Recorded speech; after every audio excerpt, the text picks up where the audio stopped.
మెల్లని స్వరము అనే ఈ ఆత్మీయ కార్యక్రమానికి ప్రేమతో మిమ్మల్ని ఆహ్వానిస్తున్నాను. దేవుని బిడ్డలారా, మీరందరూ బాగున్నారా? ఉదయకాలం లేచారా? బైబిల్ చదువుతున్నారా? ప్రార్థిస్తున్నారా? బాగున్నారా? మీరు బాగున్నారని నేను నమ్ముతున్నాను. ఎందుకంటే ఆయన కనికరము కలిగిన వాడు, ప్రేమ కలిగిన వాడు, దయ కలిగిన వాడు, స్వస్థపరిచేవాడు, విడిపించేవాడు, మేలు చేసేవాడు, నీకు తోడుగా ఉండేవాడు. కనుక మనం బాగుంటాం. అందుకనే ఆయన పాదాలు మనం పట్టుకోవాలి. ప్రతిరోజు ఆయనతో మాట్లాడాలి. ప్రతిరోజు ఆయనతో సావాసము.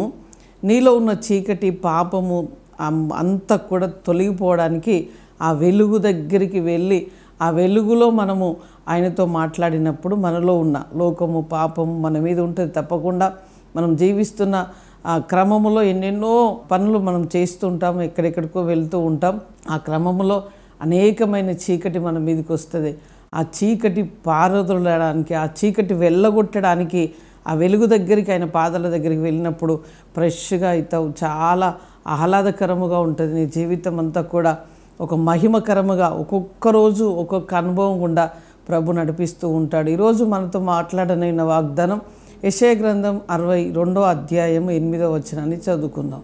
యెహోవా ఇలాగు ప్రమాణము చేసెను, నిశ్చయముగా ఇకను నీ ధాన్యము నీ శత్రువునకు ఆహారముగా ఇయ్యను. నీవు ప్రయాసపడి తీసిన ద్రాక్షరసము అన్యులు త్రాగరు. అంటే ఈరోజు ప్రభు ఏం మాట్లాడుతున్నాడు? నువ్వు కష్టపడి నువ్వు తీసిన ద్రాక్షరసము, నువ్వు కష్టపడి సంపాదించిన సంపాదన నీ శత్రువులకు నేను ఆహారముగా ఇవ్వను అంటున్నాడు. అంటే నీ యొక్క సంపద అంతటికి కూడా ఆయన భద్రతని ఇస్తాను అంటున్నాడు. నీ ద్రాక్షరసము నీవే తాగుతావట, అన్యులు తాగరట, అన్యులకు అది ఇవ్వబడదట. ఇప్పటి వరకు నీ యొక్క సంపాదన, నీ యొక్క కష్టము వ్యర్థమైపోయిందేమో, ఎక్కడెక్కడో పోయిందేమో, కానీ ఇక నుంచి శత్రువు కానీ ఇక నీ సంపదను ముట్టకుండా నీవే తినున్నట్లుగా ఆయన ఒక ప్రమాణము చేస్తున్నాడట. మామూలుగా ఏదో మాట్లాడడం కాదు, ప్రమాణము చేసి చెప్తున్నాడు. ఎవరితో ప్రమాణం చేస్తున్నాడు? నీతోనే ప్రమాణం చేస్తున్నాడు. ఆయనకు మొరపెడుతున్నావు కదా, ఏంటయ్యా ఈ పరిస్థితి? ఇంతగా కష్టపడుతున్నాం, ఏం దొరకట్లేదు, ఇంతగా చేస్తున్నాం, ఎక్కడే ఏం కనిపించట్లేదు, ఏంటి పరిస్థితి అని అడుగుతున్నావు కదా. ఈరోజు ప్రభు సమాధానం ఇస్తున్నాడు. ఏమనంటే, ఇక శత్రువుని ఆహారము తినడు. దొంగిలించాడేమో, దొంగ కదా, దొంగిలిస్తాడు. దొంగ ఎవడండి? అపవాది.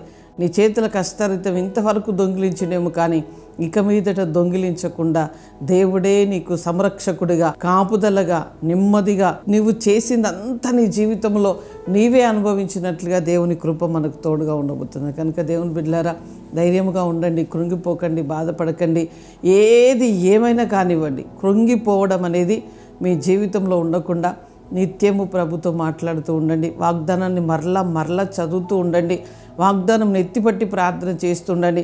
వాగ్దానంలో నుంచి ప్రభు మీతో ఏం మాట్లాడాడో మంచి కామెంట్ పెట్టండి, ఇతరులకు షేర్ చేయండి, వాక్యాన్ని పంచుకోండి. మంచి ఆశీర్వాదం వస్తుంది దేవుని బిడ్డలారా. అందుకని మీరు ధైర్యముగా ఉండాలని మరొక్కసారి మీకు నేను తెలియజేస్తున్నాను. దేవుని పేరిట ప్రార్థన చేసుకుందాం. పరిశుద్ధుడా, జీవము కలిగిన మా తండ్రి, నీకు స్తోత్రాలు చెల్లిస్తున్నాం.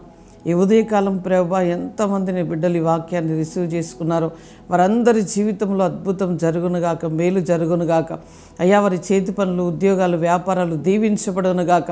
ఆరోగ్యము, క్షేమము వారి మీదకి వచ్చునుగాక. నీ గాయపడిన హస్తం ద్వారా అయ్యా బిడ్డల్ని మీరు ముట్టమని, అయ్యా స్వస్థపరచమని ప్రార్థిస్తున్నాను. నెమ్మది, సమాధానము, ఆరోగ్యము కలుగునుగాక.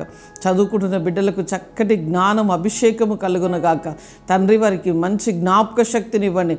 అయ్యా, ఉద్యోగాలు లేని వారికి ఉద్యోగాలు ఇవ్వండి ప్రభా. ప్రమోషన్ లేని వారికి ప్రమోషన్లు ఇవ్వండి. అయ్యా, కోర్టు కేసులో ప్రభా ఆస్తి తగాదాలు అన్నీ కూడా అయ్యా తండ్రి తొలగించబడాలి ప్రభా. అయ్యా, పెళ్లి రోజు, పుట్టినరోజు జరుపుకుంటున్న బిడ్డలకు శుభము, దీవెన, ఆశీర్వాదములు పలుకుతున్నాం. మేలుతో నింపండి.